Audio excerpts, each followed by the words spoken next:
Ito ang best game ng round number 2. Bakbakan nila Super Grandmaster Wei Yi ang malakas umatake at Magnus Carlsen na kahit anong style malakas. Yan ang aalamin natin sa kanilang banggaan sa video na ito.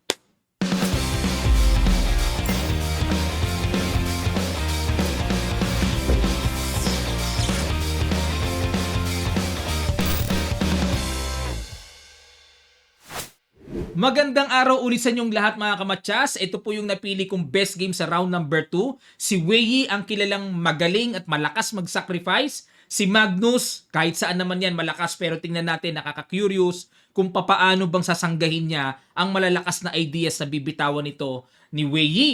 At meron tayong iiwang bagong puzzle sa video na ito pero wala po tayong shoutout kasi naubos na yung mga nasagutan natin. Mag-iintay ulit tayo ng video and meron tayong papaliwanag na kaunti sa chess quotation ni Emmanuel Lasker. Ang ginawa ni Wei Yi nag-E4, C5 si Magnus, pinartidahan pa, pinasok pa kung ano yung gusto ni Wei Yi. Oh. Sicilian, aggressive to eh. Pero pumasok po sa ganitong Neshmetdinov, Rosolimo, Queen C7, Bishop E3 at nag-E5 para madepensahan yung inataking pawn. At nag-Queen D2, B6, nakiramdam muna si Magnus kasi kung magpa-fianchetto siya then develop yung knight, tipong nakaporma na yung Reyna at Bishop, susundutin na lang yan sa H6 eh. Kaya nakiramdam muna si Magnus, nag-B6 muna, delay muna, nag-A4. Ayan, naramdaman din ni Wei Yi, parang nangungunat ka dyan ha, atakihin ko kaya, pasabugin ko kaya. Pinigilan kagad ni Magnus at nag-Knight A3, labas ang Knight develop, nag-F6, another interesting move. Ano kaya yan? Bakit kaya gumanyan? Dinidelay ang development ng kingside. Nag-castle, Bishop E6, Knight C4. Sumakto, no? Sakto sa pulsa Bishop eh. Oh. Kinapture na kasi po yung Knight na yan malakas. Pag naka-B3 yan, talagang antibay na yan. Kaya hindi na pinatagal ni Magnus, no? Dinispatcha niya kagad yung Knight. At pareho na silang may double pawn sa C-file. Rook D8, Queen E2, ilag, Bishop H6 para naman po i-exchange ang bad bishop sa good bishop. Yan kasi ang tamang principle eh. Nag C3 para kontrolin po ang D4 and may mga breakthrough mamaya na B4. Kinapture na Knight E7 develop at nag B4. Ayan na nga. Yan ang inaabangan dyan. Parang si Meow Meow itong si Wei Yi eh. Basta mga Chinese player, aggressive ang napansin ko sa kanila. Pasabog kagad at nag-Queen D6 lang si Magnus. Ekis mga kamatyas.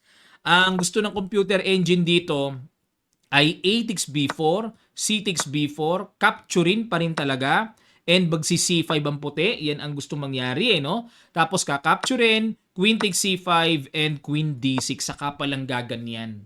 Okay, halos equal lang itong evaluation. Yan ang gusto ng computer engine. Pero, hindi tipo ni Magnus yan eh. Ang gusto niya yung Queen D6 lang eh. Ayaw niya ng kain-kain eh. Oh.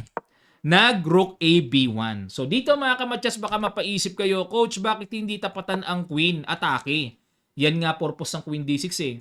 Makikipagsabayan talaga dyan si Magnus eh. Na kahit tipong may pangharang pa yan, di naman matyas. Pero pag angat ng King at kapag nakapagbaterya na yan, nako, malakas yan. Nakakatakot ang position ng puti dyan. Okay? Balik tayo. Nag-Rook A B1. So may pintuan na dadaanan. At nag-King F7. Hindi na po nag-castle dito si Magnus. Nag-H3. Pasingaw lang sa back rank. Para ano man ang mangyaring retratan, may angat na yung King. Nag-Rook D7. Inagapan din naman ni Magnus yung paparating na Rook B7 na makakapagbigay pressure sa 7th rank. Nag-Rook B2. Queen D3, yun lang, hinamo na.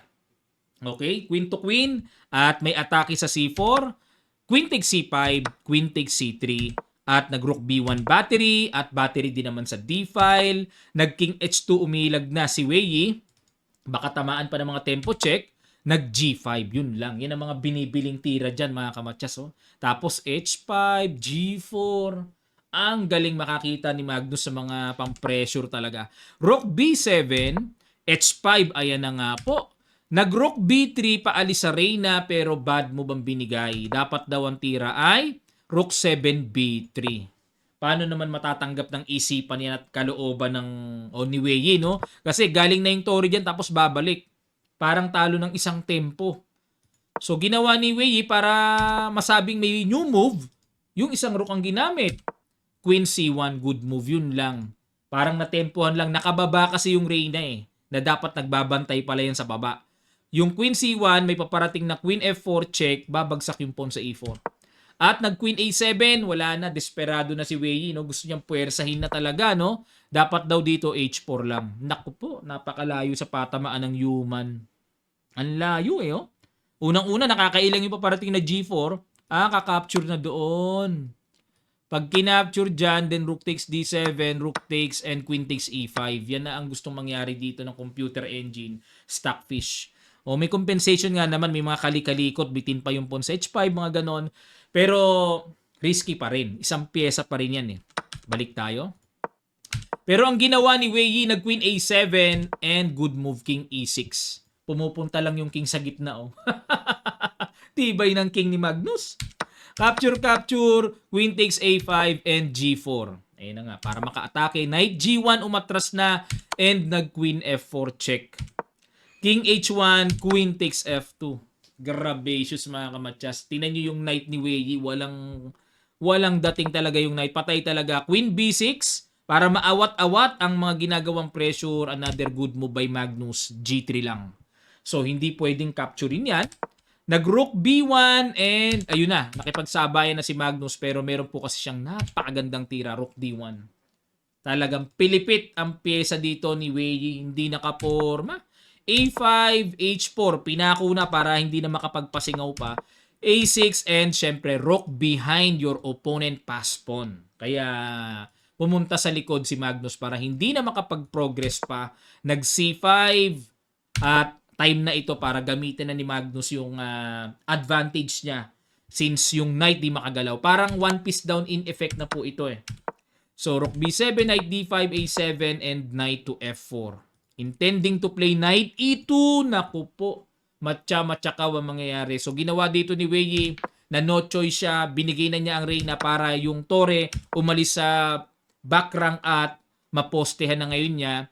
Pero hindi pa rin po nahihinto dito ang malakas na tira. E4, nag-rook F1, and sige po, pag-guess ko sa inyo, ang huling bitaw, consistent ang bigat. Ano kaya yung ginawa ni Magnus? Sa ilang sandali lang, tutuloy kagad natin. Start.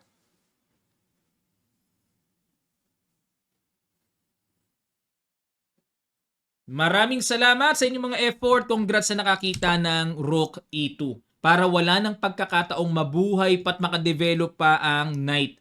Patay talaga yung Knight sa G1. No? Di makaangat, may pawn. Walang kabuhay-buhay ang mga pyesa ni Wei. Grabe talaga.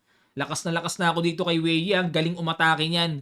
Pagdating kay Magnus, black pa si Magnus, parang walang naramdamang puwersa kay Wei. Ha? Magnusin! Okay, ito po yung ating puzzle na iiwan sa video na ito.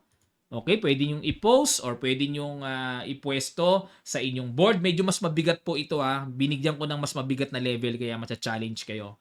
Alright, habang nag-a-analyze kayo, discuss ko lang ng kaunti itong sinabi ni Emanuel Lasker. Very practical na nagagamit ito sa game. Sabi niya, when you see a good move, look for a better one. Si Emanuel Lasker, masasabi niya yan kasi napakatagal niya pong nahawakan ang World Championship title. Ang tagal.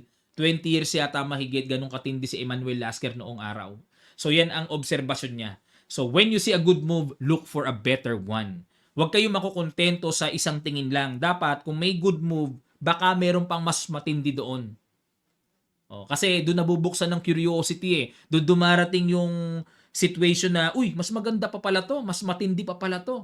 So mas ma-explore mo ng ma-explore. Pero huwag mag-overthink. Baka mamaya brilliant na yung nakikita mo, pinipilit mo pa rin.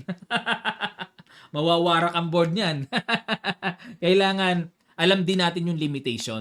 Huwag mag-overthink. So sinabi lang naman dito, look for the better one. Baka meron. Kung wala, ituloy mo na yung good na nakita mo. Hindi naman persahan yun eh. Giya lang yun, giya. Guide lang.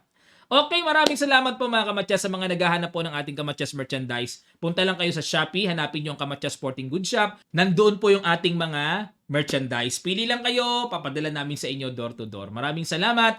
Magkita-kita pa tayo sa mga susunod pang chess updates.